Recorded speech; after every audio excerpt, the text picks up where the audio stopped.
This is a young man that said that he bought seven rental units and he regrets it.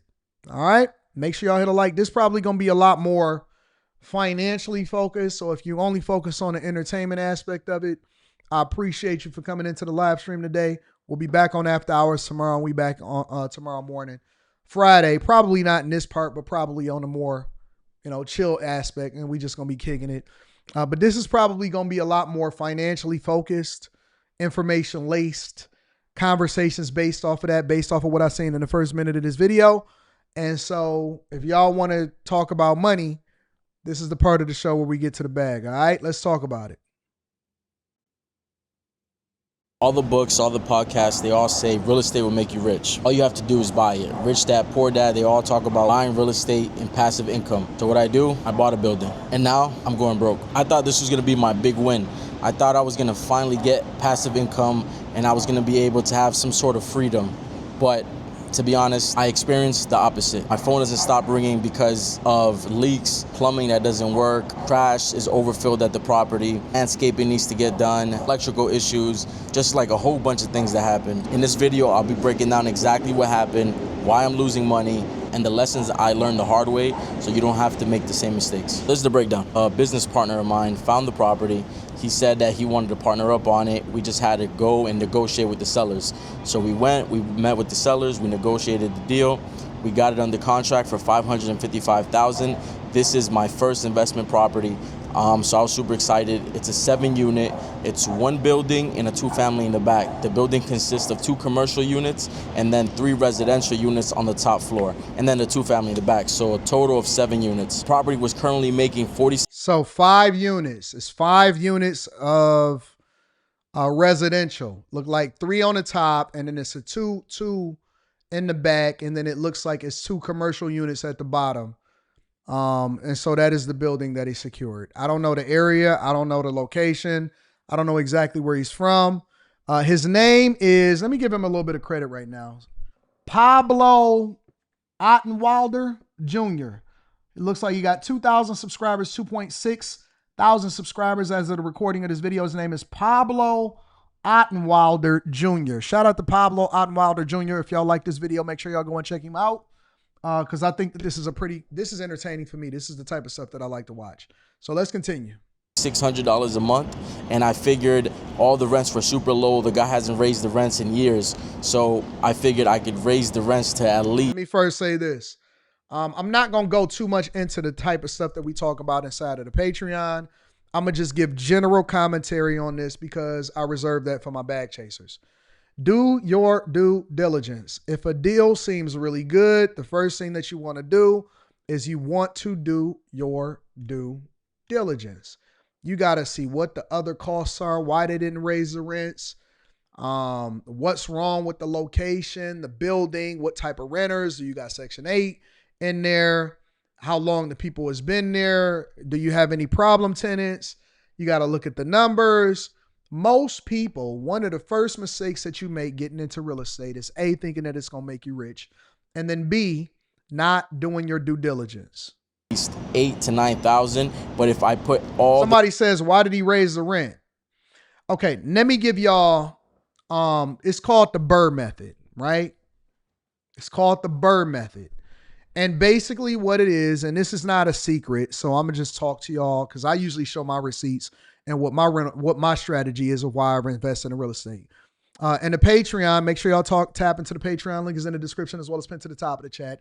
I just did a live stream, I think last week or the week before, breaking down the properties that I bought, what my strategy is, how much I spend, showed the receipts, all of that. Showed y'all the tax auction, everything, right? The BRRRR method is much different, all right?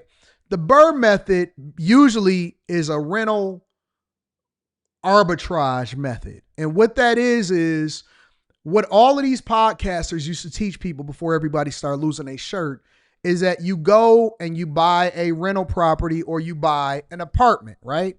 And so once you buy that apartment, if you can fix it up to the point to where you can raise the rents, and then you can prove to the banks that you're bringing in more income, they will reassess the value of that property. And then what happens is You then pull money out of the property based off of the new valuation. You get your money back, and then you take that money and you go and do it again to another property while at the same time owning this one and collecting the rents. All right. So let's say, for example, he buys a property. What did he say? He bought it at $550,000, right? So you would basically, he financed that. And what he's doing is look to invest a little bit of money, improve some of the properties, get some more tenants in, make it more marketable. Then you go to the bank and you say, okay, listen, we're actually bringing in more money. We raise the rents and you need to reassess the property. And we also have an occupancy rate of X. It's much higher than it was. The bank comes back and say, okay, well, you bought the property for $5, whatever. The property is actually worth $7, $8, $900,000 or whatever, based off of the income that you're generating and the rents that you're collecting and the occupancy rate.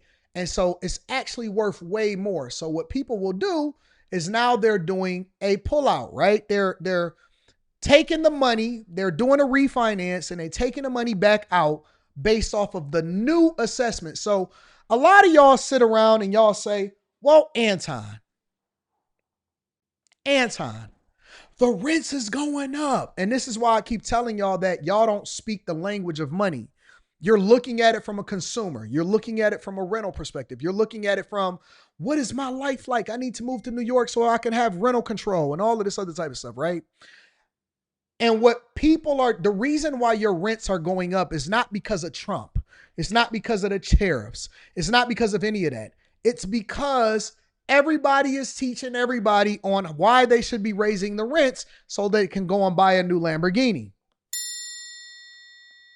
The reason why your rent is going up is because you have a landlord that is trying to buy a new Lamborghini. They trying to go get a new apartment down there in Miami. They trying to go and go and take some hoes out and all of this other type of stuff. They're trying to get a new chain. So what they're doing is they're buying these apartments and they are slightly improving them. They improve the grounds, they improve the units. They make sure that they go and they improve the property itself so that they can then do a reassessment of the property. Then you can pull the money out. So now you got a clean $200,000, $300,000, $400,000. You still own the property. You're hoping that you're cash flowing. That means your expenses is lower than the amount that everybody pays their rent for. And now they take that money, they spend a little bit of it on a car, and then they buy another apartment building. They try to do the same thing. And so now you have a rental arbitrage where everybody and their mama, based off of listening to some stupid podcast, is trying to raise the rents so that they can pull money out and then go and buy another property, and they trying to rinse and repeat, right? It's called the BRRRR method. So when you're having these conversations, it's not based off of government. The solution is not to go with Zoran Ramdani and rent control and go and rent control housing. And that's not it. All right. There is a capitalistic mindset that is toxic that is being sold in these courses. And I'm going to just give you the straight up real. They're being sold in these courses, and that's not what I teach. I teach a completely different thing. I don't teach this method. I understand it. I know what people are doing. I know that they getting the quick money. That's not how we invest. That's not how we make money for the long term. That is not how you generate wealth. That is not how you build your asset class, right? But this is one of the main reasons why your rent is going up, is so that they can reassess the property, pull money out, and then go and rinse and repeat so that they can go and get more properties. And this is how they generate more revenue. Everybody teaches it. Grant Cardone teaches it. Every book teaches it. Every podcast talks about it. It's the same method over and over again. You're not getting any new sauce. This is what they're doing. Okay? Now, ready to continue? There's another side to this, though, because people lose their shirts and they go broke. The rents at market rate, and I filled the 2 vacancies. I should have been at $10,190 per month if everything worked out well. But currently, the property was making $4,625. So recently, I raised all the rents, $50, 5 tenants, so that's $250, and now it's making $4,875. All right, so here's the story. I thought it would be a great deal, but Reality is different, so let's run the numbers. So far, I've spent $16,419.56 on just repairs. So 2 units had to be turned over. We turned over the first one. It came out to about 10 grand, and then the rest of that, the 6,000, is just repairs that keep coming up: leaks, electrical, landscaping, and someone needed a new stove. So all these things add up. So far I'm into it for $16,419.56. It currently makes $4,875. Expenses are $6,646.76. Basically, I'm losing $1,771.76 every single month. So he's in the hole $1,700 every single month because the expenses to run and upkeep and people calling and making sure that you put in a new stove and turning over units and you got leaks on the roof and you all of this other type of stuff. This is the part that they don't tell you, is that if you don't have money to have carrying costs to ultimately get you to the point to where you can then refinance and go back to the bank, you are going to run out of money. You are going to run out of money because you don't have the capital to carry you. Your expenses, property managers, people, and then don't let somebody not pay their rent. You hit. But he's smart. He knows his numbers. He's learning. This is his first property. Most of the time, the first time that you get into real estate, the first time that you open up a business, the first time that you do whatever it is that you're going to do, it's going to be a learning curve because you don't know what you don't know. This is why I say that people that don't really do it and put their money up, a lot of times they teach it, right? They're the ones that are the professors. And I'm not talking about real estate. I'm just saying in general. They are the ones that are professors, but they never actually built anything. They never actually did anything because when you actually put your money up, whether you win or lose, you're going to learn the real lessons of what's really happening out here in these streets. When you got to actually put your money up in real life, it's much different than just talking about it. And the concepts, the implementation of it is a whole nother ball game. Plan for this building was to fix the 2 units, rent them out, fix a couple other units, do like regular upgrades and updates, and then raise all the rents. Then the value of the building would be $700,000. Then I could refinance, take my original money out, and the property will still cash flow, and then I'll go ahead and buy another property. What did I tell you? What did I tell you? So it's the BRRRR strategy. The reality is this is a lot harder than I thought. Maintaining this property is a lot harder than I thought. And dealing with 5 different families is actually tough. And it's something that, I wasn't prepared for. But this is my first investment property, and maybe I bought something too big and it's just too much responsibility. I do have a property manager that takes care of like the day-to-day, but it's still nonstop. There's always an issue, there's always something going on. But the upside is that once I do raise all the rents, the cap rate on is 18.5%, which is actually really good, even if I refinance and take the cash out. So the problem, I'm leaking money on this thing every single day. And which is one of the reasons why the person who sold it to you. They wanted to get out. Rent both of those. That's the first question that I ask people. Don't look at it with glossy eyes. Oh man, I can't wait to get into it. Look at it differently and ask the right questions. So why are you trying to get out? What's the goal? Most of the time, the business owner is going to say something like, well, you know what? I'm just looking to retire. I'm looking to cash out, or I want to put my money elsewhere or whatever. That's the best way for them to sell you. The thing that you want to know is, what is it that was wrong with the property, or what is the problems? Don't look at it from a profit perspective. Look at it from an opportunistic perspective. When you look at something as an opportunity, you count the costs. When you look at it opportunistic, you count the costs. That means now you really are a business owner. You really are taking into consideration the things that is happening inside of the business. Too often we look at the pros, and then if somebody say, hey man, you need to do this, or hey man, you do that, then they a hater. No, they trying to warn you, and they want you to look at everything clearly. They trying to warn you. And if after you get all of the information that you still want to get into it, then it could be an opportunity for you. Those units, I'm basically losing $3,000 per month, $3,195 per month if I don't rent those other 2 units. I have one right now for rent, and I have a commercial unit that I was trying to get creative and have someone go ahead and rent it at a lower rent so they could fix the problems and do like a 1 or 2 year, well, maybe 2 or 3 year lease, so it makes sense for them, and they can fix it slowly. They have a place to run their business, and then the property gets fixed up.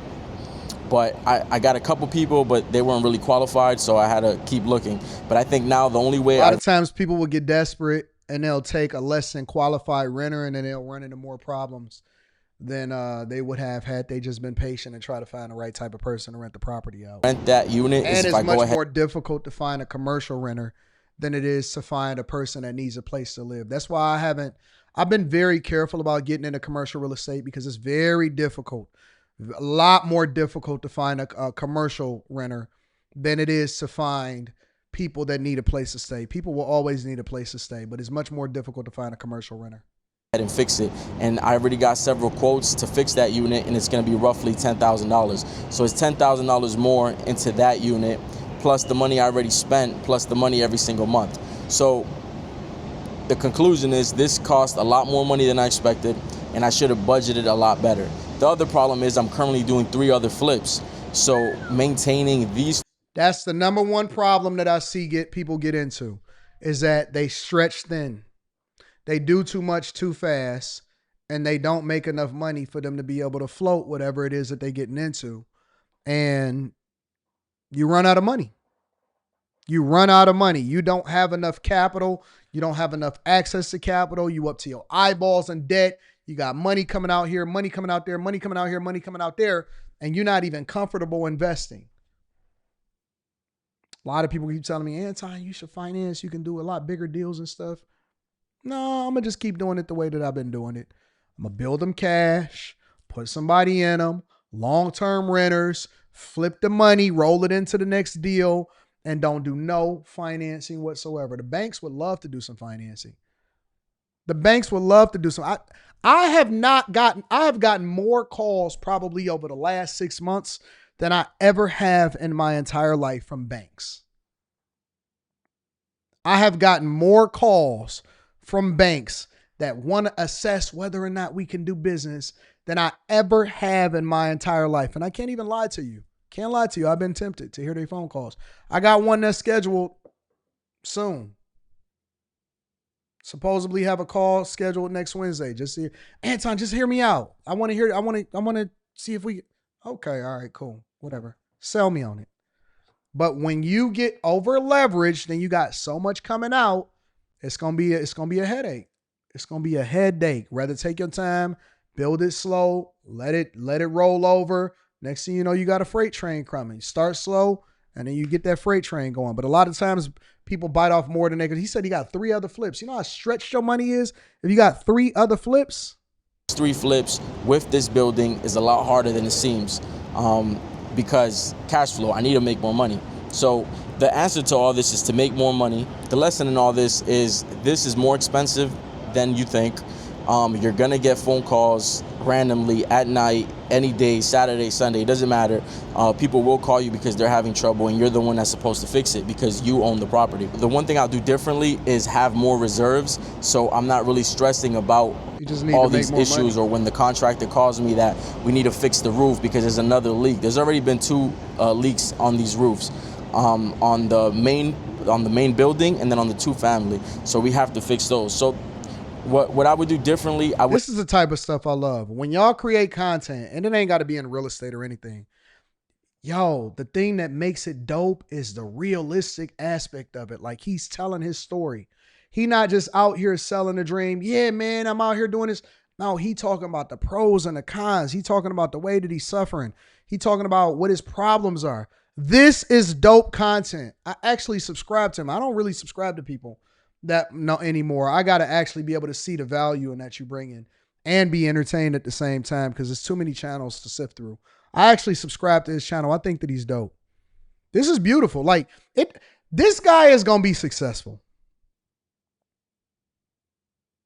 Doesn't matter if he loses his property. It doesn't matter if he's up to his eyeballs. It doesn't matter if he's struggling. It don't matter. None of that matters. He's going to be successful because he's learning.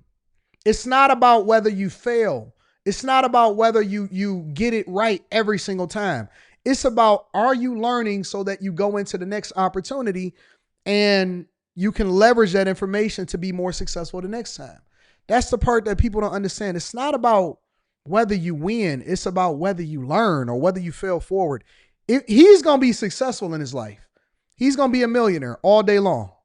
I would have reserves to do the deal, and then I would have the entire rehab budget put to the side, so that way I'm not stressed about coming out of pocket all the time to fix the property, because I already have the budget for it, and then I could just worry about just the regular stuff. I already have a deficit of 1,700. What is his channel? His channel is called Pablo Ottenwalder. Pablo Ottenwalder Jr. He's got 2.6 thousand subscribers. When y'all go over there and y'all subscribe, make sure you tell him that I sent you. $71 per month. I'm against the clock right now trying to make this happen. The way I plan to recover from this whole situation is I'm going to raise the rents on all the units. I'm going to fix them up, raise the rent. That's why y'all landlords be raising the rents on y'all, and y'all be sitting there complaining on TikTok. On all the units, rent the 2 vacant units, and then I'm going to raise the cash flow to $10,000. And then once the cash flow is up to $10,000, I'm going to bring it to a bank. I'm going to get it appraised. They should appraise at $700,000. I'm going to do a cash out refinance, pull out like 30 grand out of it. Then it's going to be stabilized, and then it's going to make money every single month versus losing money every single month. And that's kind of my plan on that. Or plan B is to go ahead, sell the building, or sell my half, because I do have a business partner on it, sell my half of the equity of the building to him or to anyone else, and then just let them deal with it, and then I focus on my 3 flips. Now, I know if I sell this property, I will regret it, because I know for a fact 10 years from now, this same building is going to be worth $1 million. The rents are going to increase, and then I'm going to regret it. But reality is I need to maintain and I need to live. I got to pay bills. I got to survive. And 3 flips is hard enough.